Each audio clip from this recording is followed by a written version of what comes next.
করে 9 জিলহজ আরাফার দিন রোজা রাখার অনেক অনেক ফজিলত রয়েছে।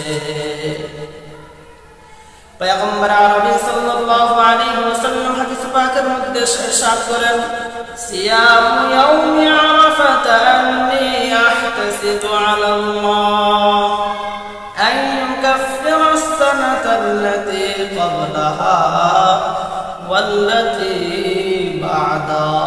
যদি আমার কোন উম্মত আরাফার দিনে রোজা রাখে, আমি নবী আশাবাদী আল্লাহ তাআলা তার পূর্বের জীবনের 1 বছরের গুনাহ ক্ষমা করে দিবেন, পরবর্তী জীবনের 1 বছরের গুনাহ আল্লাহ তাআলা তার ক্ষমা করে দিবেন। তাহলে একটা দিন রোজা রাখার কারণে আল্লাহ তাআলা আমাদের পূর্বের জীবনের গুনাহকে ক্ষমা করে দিচ্ছেন, পরবর্তী জীবনের 1 বছরের গুনাহকে ক্ষমা করে দিচ্ছেন। অপর এক হাদিসের মধ্যে রাসূলুল্লাহ সাল্লাল্লাহু আলাইহি ওয়াসাল্লাম বলেন, মা মিন ইয়াউমিন আকসারা মিন আন ইউতিকাল্লাহু ফীহি আবদান মিনান নারি মিন ইয়াউমি আরাফা। 365 দিনের মধ্যে এমন একদিন নাই যে দিনের মধ্যে আল্লাহ তাআলা এত বেশি মানুষকে ক্ষমা করে, যত বেশি মানুষকে আল্লাহ তাআলা আরাফার দিন জাহান্নাম থেকে মুক্ত করে দেন।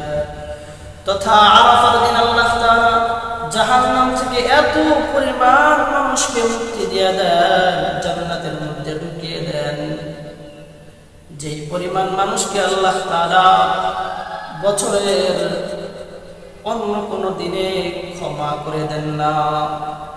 তাহলে আরাফার দিনের গুরুত্ব ফজিলত অনেক বেশি। এই দিনকে আল্লাহ তাআলা ক্ষমার দিন নির্ধারণ করেছেন। এই দিনেই আমাদের বাবা, আমাদের মা হাওয়া আলাইহিস সালাতু ওয়াস সালামকে আল্লাহ তাআলা আরাফার ময়দানে ক্ষমা করেছিলেন। অপর হাদিসে রাসূলুল্লাহ সাল্লাল্লাহু আলাইহি ওয়াসাল্লাম বলেন, মা রুমিয়াশ শাইতানু হুয়া ফীহি আহকারু ওয়া আদহারু ওয়া লা আসগর যালিকা ইল্লা মিন তানাজ্জুলির রাহমাহ। শয়তানকে আরাফার দিন যতটুকু পরিমাণ দুঃখিত, লাঞ্ছিত, অপমানিত অবস্থায় দেখা যায়, ওই পরিমাণ অন্য কোনো দিন তাকে লাঞ্ছিত, অপমানিত দেখা যায় না। কেননা ওই দিনকে আল্লাহ তাআলার রহমত নাযিল হয়। ওই দিনকে শয়তান দেখতে থাকে যে হায় 60 বছর পর্যন্ত একজনের পিছনে আমি মেহনত করলাম, তার আমল বরবাদ করলাম, তাকে গুনাহে লিপ্ত করলাম, আর আজ একদিন আরাফার দিন আইসা সে আল্লাহর কাছে ক্ষমা চেয়েছে, আল্লাহ তাআলা তাকে ক্ষমা করে দিয়েছে, যার ফলে আমার 60 বছর মেহনত নষ্ট হয়ে গিয়েছে। এই জন্য আরাফার দিন শয়তানকে খুব দুঃখিত অবস্থায় দেখা যায়, লজ্জিত, অপমানিত অবস্থায়। আরাফার দিনের গুরুত্ব কত বেশি।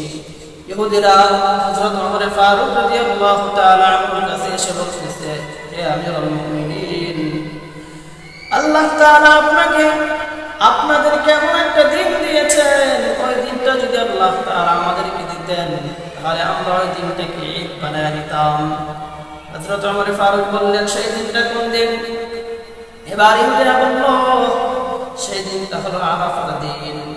এই দিন আল্লাহ তাআলা একটা আয়াত কারিমা নাযিল করেছেন, আল-ইয়াওমা আকমালতু লাকুম ওয়া আতমামতু আলাইকুম দীনি। আল-ইয়াওমা আকমালতু লাকুম ওয়া আতমামতু আলাইকুম দীনি ওয়া রাদিতু লাকুমুল ইসলাম দীনা।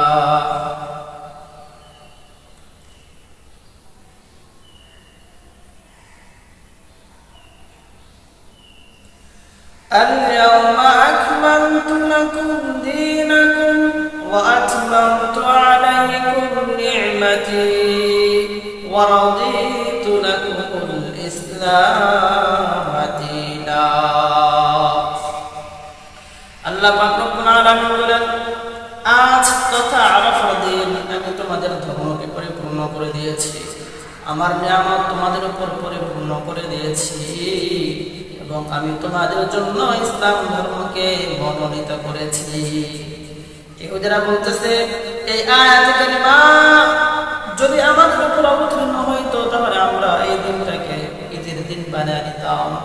ওমর ফারুক রাদিয়াল্লাহু তাআলা আনহু বললেন, তোমাদের চাইতে তোমাদের আগে আমরা এই দিনের গুরুত্ব বুঝি, তবে এই দিন ছাড়াও আল্লাহ তাআলা আমাদেরকে ঈদের জন্য 2 দিন নির্ধারণ করেছে। তাহলে আরাফার দিনের ফজিলত তো কোরআনেও রয়েছে, হাদিসের মধ্যেও রয়েছে। আল্লাহ তাআলা কোরআনুল কারীমের মধ্যে আরাফার দিনের শপথ খেয়েছেন, ওয়াস-সামাই যাতিল বুরুজি ওয়াল ইয়াউমিল মাউউদ ওয়া শাহিদিন ওয়া মাশহুদ। কিয়ামত দিবসের শপথ, জুমার দিনের শপথ, আরাফার দিনের শপথ করেছেন আল্লাহ তাআলা।